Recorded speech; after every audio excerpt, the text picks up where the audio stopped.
nos corresponde leer los capítulos 9 al 12 del Evangelio de Juan.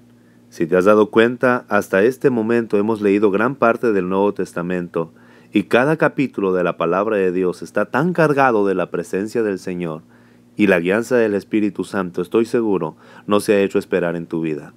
Quizás hasta este momento hay situaciones muy complicadas, hay momentos en los cuales crees que en tu carácter Dios no está haciendo la obra. Te animo a que sigas adelante. La realidad de las cosas es que este es un proceso, es un crecimiento. Para muchos es rápido, para otros es lento. Lo que sí estoy seguro que al ritmo que tú vayas, Jesús va contigo. No te desesperes. Él te aceptó tal y como eres, llegaste desvalido, desprotegido, quizá con un corazón quebrantado, amargado o dolido, lleno de amargura, pero Dios lo ha ido cambiando poco a poco. Lo que sí es claro es que tus pecados han sido perdonados desde el momento en que reconociste a Jesús como tu Salvador y le entregaste toda tu vida. Hay un proceso maravilloso que sucede en cuestión de segundos. Nuestro nombre es escrito en el libro de la vida, hay fiesta en los cielos y hay una morada reservada para nosotros. Te invito a que continúes adelante. La perfección de nuestra vida está en manos de Dios y Él no se acelera. Él tampoco lleva un ritmo como el que llevamos nosotros. El tiempo de Dios es diferente al nuestro. Quizás has estado orando por alguien de tu familia para que se entregue a Cristo, para que regrese al Señor, para que su vida cambie. Y aunque pareciera que la oración no es respondida, sigue adelante. Te quiero dar esta palabra de confianza, de esperanza. Cada vez que oras está más cerca la respuesta. Cada oración que haces Dios la ha escuchado y está más cerca la respuesta. Jesús lo dijo en el capítulo 18 de Lucas, que perseveráramos en la oración. No te canses. ¿Hasta cuándo estaremos pidiendo? Hasta que recibamos lo que pedimos. ¿Hasta cuándo estaremos esperando? Hasta que el Señor lo haya determinado. Pero el tiempo de Dios siempre es perfecto. El capítulo 9 de Juan nos habla acerca de un caso en el cual muchas veces nosotros nos sentimos inmiscuidos. Hay un hombre que nació ciego y siempre está pidiendo limosna. Y los discípulos de Jesús, en cierta forma influenciados, porque era la forma de considerar a los enfermos en ese tiempo, que cualquiera que estaba enfermo estaba en pecado. ¡Qué ignorancia! Porque el Señor Jesús nos dice que este hombre nació ciego para que la gloria de Dios se manifestara. Somos ignorantes cuando juzgamos, cuando condenamos, cuando atacamos, en lugar de ayudar y restaurar. ¿Cuántas veces vemos a alguien enfermo y en lugar de darle una palabra de aliento, llegamos y le visitamos al hospital o a su casa y a tratar de sacar lo que está escondido y le empezamos a decir, es que tú estás en pecado, tú has fallado en algo, tú estás escondiendo algo? No nos corresponde. El Señor Jesús escucha a sus discípulos cuando ellos le preguntan, Señor, ¿quién pecó, este o sus padres? Jesús les dice, no pecó ni este ni sus padres.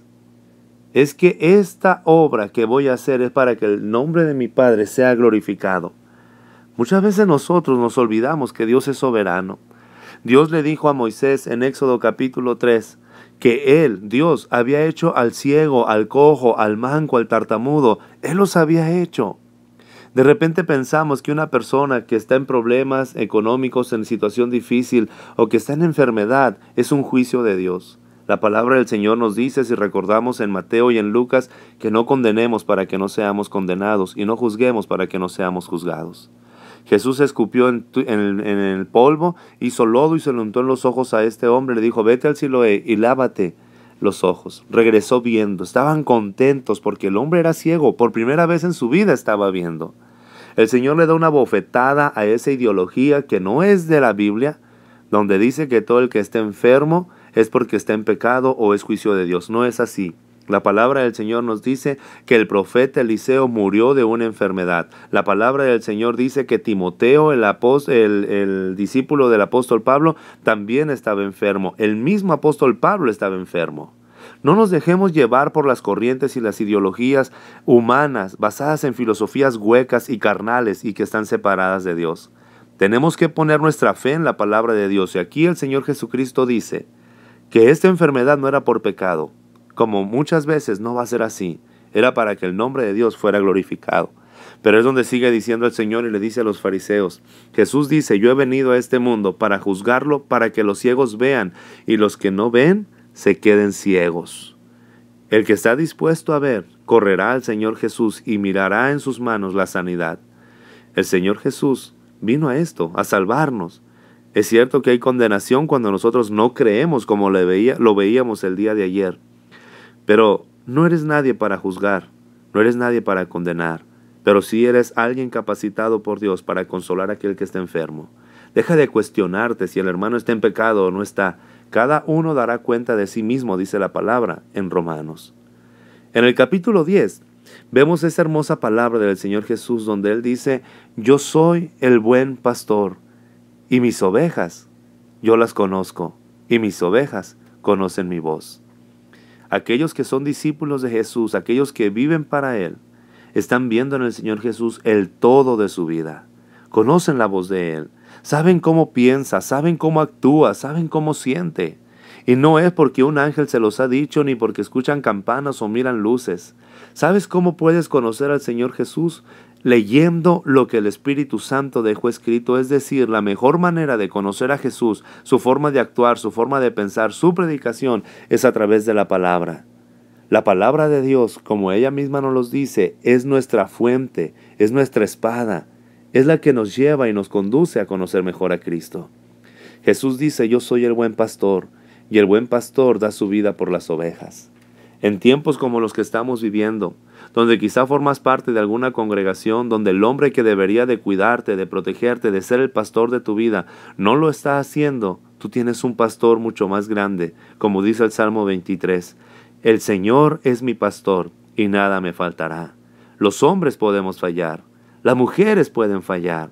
Aquellos que te rodean y que forman parte de la iglesia son imperfectos, no hay perfección alguna, solamente en Dios. Por eso Jesús dice: yo soy el buen pastor. Pertenecemos a una congregación y adoramos a Dios porque es necesario congregarnos. La palabra del Señor dice: no dejen de congregarse como algunos tienen por costumbre, más porque ese día del Señor está cerca. Pero el pastor de una iglesia debe de ser el Señor Jesús. Debe de ser ese hombre, el que es pastor aquí en la tierra, debe de ser el reflejo en carácter, en palabra, en acciones del carácter de Cristo. Él te está esperando, tu pastor, el Señor Jesús.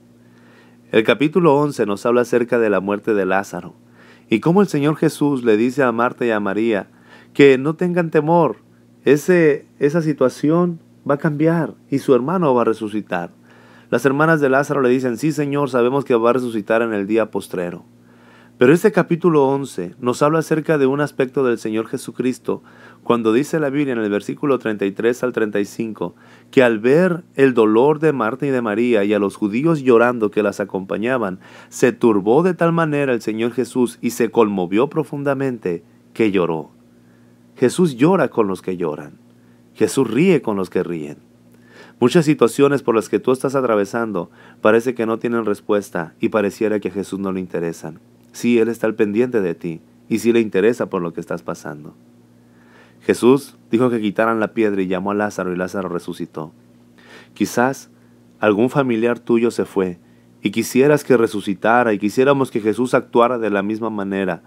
Él quizá no lo ha hecho en este tiempo, pero tenemos la hermosa esperanza y la promesa de que un día el Señor regresará por nosotros y los muertos en Cristo resucitarán primero.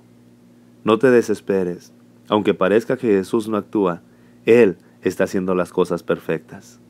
Y el capítulo 12 nos habla acerca de esta mujer llamada María, que unge los pies del Señor Jesucristo. ¿Cuántas veces nosotros hemos despilfarrado nuestra vida, nuestro tiempo y todo lo que tenemos, y lo hemos dejado tirado en el mundo, en las calles, en todas partes, y no se lo entregamos a Jesús? Dale a Jesús lo más preciado que tú tengas. Vive para Él, entrégate a Él, porque hay una hermosa promesa. Dijo el Señor Jesucristo: el que cree en mí, aunque esté muerto, vivirá. Después de esta vida, tenemos otra vida.